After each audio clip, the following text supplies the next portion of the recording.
Hello friends, today's topic companies which have declared bonus maximum number of times. I am Dr. Bharath Chandra. Purpose of the video is financial education of society. There are broadly three ways to distribute a company's profits to shareholders. A. Dividend. B. Bonus issue. C. Share buyback.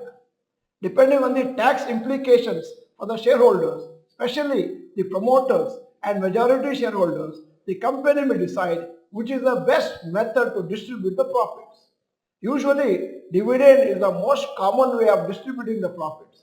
If there is too much surplus which the company has no requirement for, then the dividend will be larger and vice versa. Now and then, some companies decide to issue bonus shares. When a bonus share is issued, you get additional shares based on the ratio announced by the company. The share price falls and adjusts to the increase in quantity of the number of shares in the company.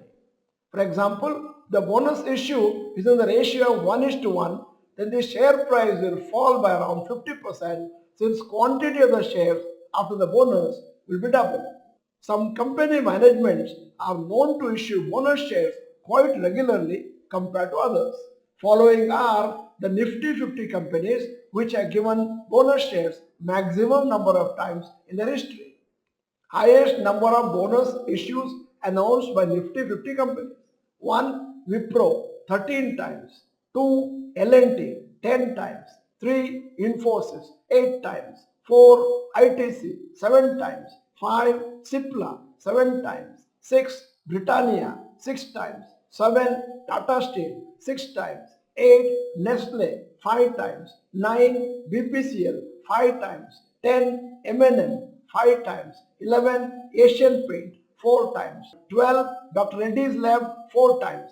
13. Hindalco 4 times. 14. HUL 4 times. 15. Kotak Mahindra Bank 4 times. And 16. Tata Motors 4 times. Some companies, especially IT companies, have done many share buybacks in their history. For example, TCS, Infosys, Wipro have multiple share buybacks in the country since it was more tax efficient for the promoters.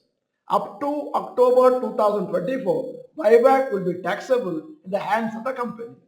However, according to Budget 2024, from 1st October 2024, buyback is to be taxable in the hands of the recipient as deemed dividend at their applicable slab rate.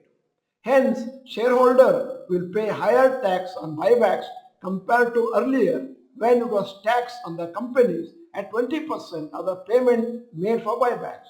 It was tax-free in the hands of the shareholders.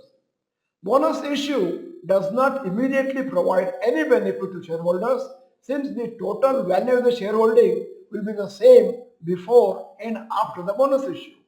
However, over the years, if a stock performs well, then you will get profit on the extra shares you received as bonus. Hence, it will benefit shareholders in the long term. End of the video. Here is the question.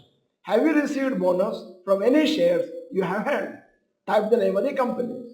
In case you are not the member of this channel, this is the time to subscribe. Press the bell icon. Send the video to all your friends. The video is good. Press the like button. Thank you for watching. Bye bye.